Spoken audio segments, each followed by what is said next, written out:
Hello dear students and welcome to my YouTube channel. आज के इस लेक्चर में हम इंशाल्लाह सेल बायोलॉजी के एक बहुत ही इंपॉर्टेंट टेक्निक को डिस्कस करने लगे हैं और वो है जनाब सेल फ्रैक्शनेशन। सेल फ्रैक्शनेशन से क्या मुराद है? A technique used to separate and isolate the cell or cell organelles is known as cell fractionation. यानी ये एक ऐसी टेक्निक है जिसकी मदद से हम सेल बाजू का एक टिश्यू में पाए जाने वाले सेल्स या किसी एक सेल के अंदर पाए जाने वाले डिफरेंट ऑर्गेनेलीज को पहले ब्रेक डाउन करते हैं, फिर उसे आइसोलेट मीन सेपरेट करते हैं एक दूसरे से और वन बाय वन उनकी स्टडी करते हैं। इस पर्पस के लिए, इस मकसद के लिए ये टेक्निक मुतारफ कराई गई। किसने मुतारफ कराई? This technique was firstly introduced by Albert Claude in 1930 में एल्बर्ट क्लेड ने पहली बार इस टेक्निक का इस्तेमाल किया और इसे सेल फ्रैक्शनेशन का नाम दिया। बात करते हैं जी होता कैसे है, कैसे इस टेक्निक को किस तरह से इस्तेमाल किया जाता है, कितने स्टेप हैं इसके। स्टेप ऑफ सेल फ्रैक्शनेशन यानी कितने स्टेप में ये मुकम्मल होती है, कैसे होता है ये procedure. It occurs means cell fractionations completed or occurs in two main steps. ये जो प्रोसेस है सेल फ्रैक्शनेशन का यानी सेल के फ्रैक्शन बनाना, सेल की ऑर्गेनेलीज को या सेलों को एक दूसरे से अलग करने का जो प्रोसेस है ये दो मेन स्टेप्स में कंप्लीट होता है जिनको हम वन बाय वन आज डिस्कस करेंगे। पहला है जनाब होमोजेनाइजेशन। यहां डायग्राम पर जरा गौर करेंगे, ये पहला प्रोसेस है जिसे कहते हैं होमोजेनाइजेशन। और दूसरा है जनाब centrifugation. Number second is centrifugation. ये एक मशीन है, ठीक है, जिसकी मदद से हम सेंट्रीफ्यूगेशन को परफॉर्म करते हैं। तो पहले मैं आपको सिंपल बताता हूं कि होमोजेनाइजेशन में क्या होता है।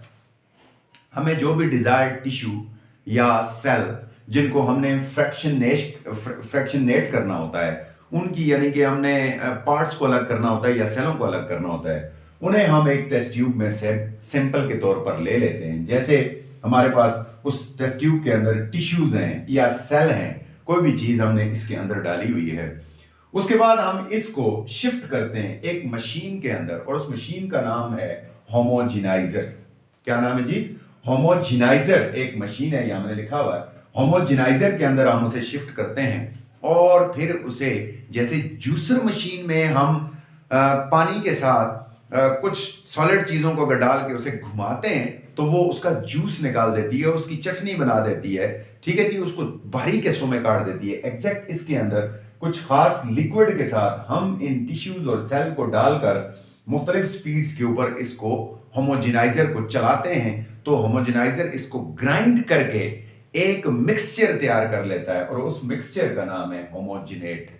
फिर हमने इस मिक्सचर को जब टेस्ट ट्यूब में निकाला तो देखें यहां पर प्रॉपर तरह से सेल नजर आ रहे हैं, ठीक है, सेल या टिश्यूज नजर आ रही हैं। लेकिन जब हमने इसे होमोजेनाइजर में से इसको पास किया तो इसकी कंडीशन ये नजर आ गई, अब ये सेल या टिश्यू नजर नहीं आ रहा बल्कि सेल ऑर्गेनेलीज, सेल की जितनी भी ऑर्गेनेलीज हैं वो टूट चुकी हैं और यहां एक सस्पेंडेड कल्चर सा बन चुका है। इसको हम होमोजिनेट या होमोजेनाइजर मिक्सचर कहते हैं।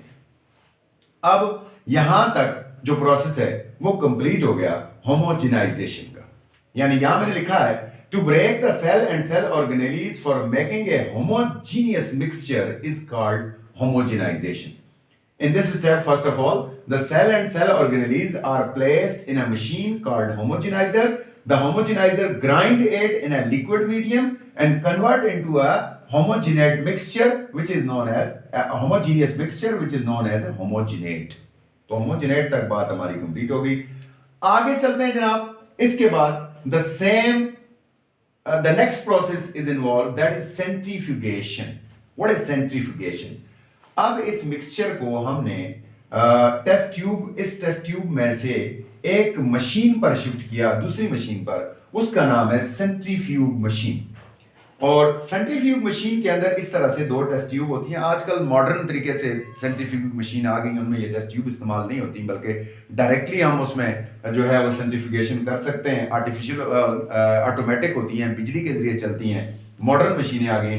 लेकिन ये एक पुराना तरीका है जिसके ऊपर इस तरह से दोनों टेस्ट ट्यूब्स के अंदर हमने उस होमोजिनेट्स को हाफ करके आधा आधा करके उसमें डाल दिया था, और डालने के बाद हमने जैसे इस होमोजिनेट को रन किया, इसको चलाया, राइट, जब मूव किया तो इसके अंदर जो सेल के कंपोनेंट्स थे वो ब्रेक डाउन हो गए। सेल इसके अंदर break cell even cell break down हो गए, और सेल के कंपोनेंट वन बाय वन उसकी तह में नीचे बैठने लगे। अब इसको कंप्लीट करने के लिए हम तकरीबन 3 से 4 स्टेप करते हैं। पहले स्टेप के अंदर हम क्या करते हैं कि इस होमोजिनाइजर को जरा लो स्पीड पर, इसमें जैसे ही हम होमोजिनेट डालते हैं तो पहले इसे थोड़ा लो स्पीड में जो है वो एक्टिवेट करते हैं, लो स्पीड में चलाते हैं। जब लो स्पीड में चलाते हैं तो सबसे पहले सेल के जो बड़े कंपोनेंट्स हैं, खास तौर पर जैसे कि न्यूक्लियस है, या आप कह देंगे माइटोकॉन्ड्रिया है, या आप कह देंगे प्लास्टिड्स हैं, वो हाई डेंसिटी, अपनी ज्यादा डेंसिटी की वजह से और लार्जर शेप की वजह से सेल में से पहले टूट जाते हैं। जैसे ही वो टूट जाते हैं तो चूंकि वो भारी होते हैं और वो क्या करते हैं कि नीचे बैठ जाते हैं, और नीचे तय में उन्हें हम पैलेट्स का नाम देते हैं। ठीक है, इस तरह एक पैलेट्स ही हमारे पास बन जाती है, और उस पैलेट्स के अंदर सबसे पहले हमारे पास न्यूक्लियस, माइटोकॉन्ड्रिया, प्लास्टिड वगैरह ऐसे बड़े वाले जो सेल के कंपोनेंट्स हैं, सेल ऑर्गेनेलीज हैं, वो सेपरेट हो जाती हैं। अब जो बाकी सुपरनेटेंट हमारे पास जो मिक्सचर बचता है उसे हम सुपरनेटेंट कहते हैं, उसे फिर हम एक नई टेस्ट ट्यूब के अंदर शिफ्ट करते हैं और फिर होमोजेनाइजर में डालते हैं।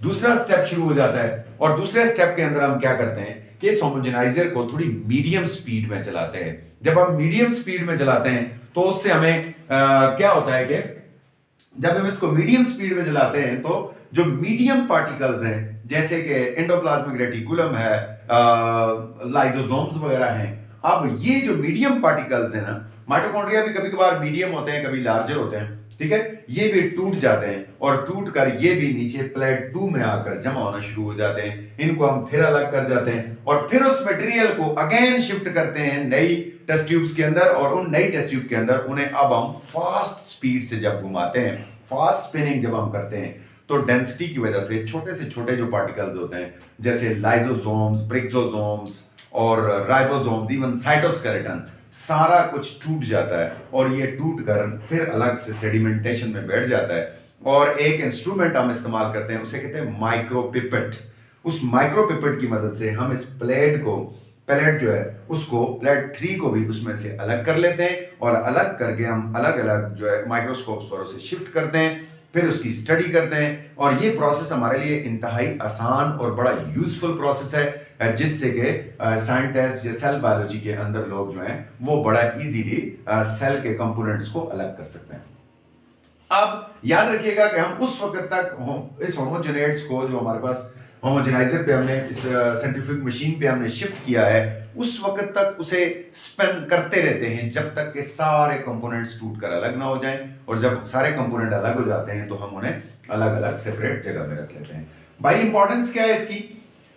With the help of this technique, we can separate the cell and cell organelles within a short time. थोड़े से वक्त के अंदर हम इस मशीन को चलाकर इन ऑर्गेनेलीज को एक दूसरे से सेपरेट कर सकते हैं, और फिर उन्हें स्टडी कर सकते हैं अंडर द माइक्रोस्कोप। ये भी माइक्रोस्कोप की स्टडी को इजियर बनाने के लिए हमारी मदद करती है।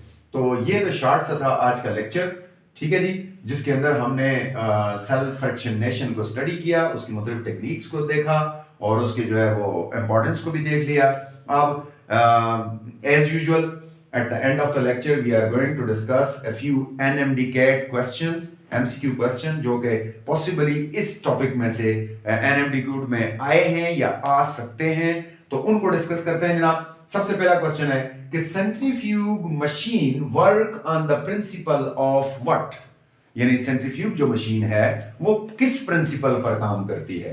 तो यहां है जनाब, हुक्स लॉ पे काम करती है, न्यूटन लॉ पे काम करती है, स्टोक्स लॉ पे काम करती है, या ऑल ऑफ दीज पे काम करती है। तो याद रखें कि सेंट्रीफ्यूज जो है ये स्टोक लॉ पे काम करती है, क्योंकि स्टोक लॉ डेंसिटी से रिलेटेड है और डेंसिटी या वेट या साइज से रिलेटेड लॉ है, तो ये स्टोक लॉ के ऊपर काम करती है। इसको आपने याद रखना है। Smallest organelle of the cell is, ये तो आपने यहां इस सिस्टम से देख ही लिया होगा कि सबसे आखिर में जो ऑर्गेनेली सेपरेट होती है वो राइबोसोम होता है। Definitely the smallest organelle in the cell is the ribosome. और राइबोसोम आपको पता है दोनों सेलों में पाए जाते हैं, प्रोकैरियोट में भी होते हैं और यूकैरियोट्स में भी होते हैं, और प्रोकैरियोट्स के जो राइबोसोम्स हैं वो यूकैरियोट्स से भी ज्यादा छोटे होते हैं। So the question number 3 is RPM stand for. RPM का क्या मतलब है, जो इसमें एक टर्म इस्तेमाल होती है, ठीक है, कि इसका क्या मतलब है जी? Round per minute, rotation per minute, recycle per minute, या बोथ ए एंड बी। तो याद रखिएगा इसका मतलब होता है रोटेशन पर मिनट, यानी एक मिनट में ये सेंट्रीफ्यूज मशीन जितनी बार रोटेट करती है उसके लिए लफ्ज यूज होता है आरपीएम। कितने आरपीएम हमने इस्तेमाल किया, सो उसी आरपीएम की मदद से हम जो है वो छोटे बड़े उनकी रोटेशन को कम ज्यादा करके इससे हम यूज करते हैं। उसके बाद जनाब आखिरी क्वेश्चन हमारे पास कि स्ट्रोक लॉ डिपेंड्स अपॉन, तो मैं पहले ही आपको बता चुका हूं कि स्ट्रोक लॉ किस पे डिपेंड करता है। स्ट्रोक लॉ जो है यहां लिखा है साइज पे डिपेंड करता है, वेट पे डिपेंड करता है, या डेंसिटी पे डिपेंड करता है। तो याद रखें कि साइज का ताल्लुक भी डेंसिटी से है, वेट का ताल्लुक भी डेंसिटी से है। तो डेंसिटी खुद ही स्ट्रोक लॉ मैंने आपको बता दिया था कि स्ट्रोक लॉ जो है वो डेंसिटी पे डिपेंड करता है। सो ये तीनों ऑप्शन ठीक हैं, all of them are correct about the Stokes law. ये था आज का जो 3-4 क्वेश्चन एनएमडी गेट के, जो कि आई होप कि आपको आज का लेक्चर समझ आया होगा और ये आपके लिए फायदेमंद साबित होगा। थैंक यू, अपना ख्याल रखिएगा, अल्लाह हाफ़िज़।